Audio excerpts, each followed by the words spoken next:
ও যুবক ভাইয়েরা, বাবা হচ্ছে আমাদের মাথার উপর ছায়া। যার বাবা নেই এই পৃথিবীতে, সে হচ্ছে সবচেয়ে বড় অসহায়।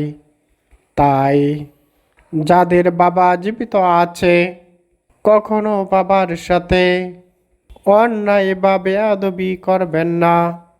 বাবা যদি কোনো ভুলও করে, তারপরেও বাবার সাথে খারাপ ব্যবহার করা যাবে না। পরিবারের সবাই মিলে সেই সমস্যার সমাধান করবেন, কিন্তু বাবার সাথে বেয়াদবি করবেন না।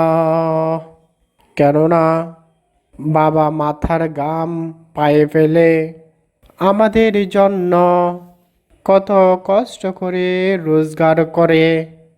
তাই আশা করি আপনারা তার সাথে ভালো ব্যবহার করবেন।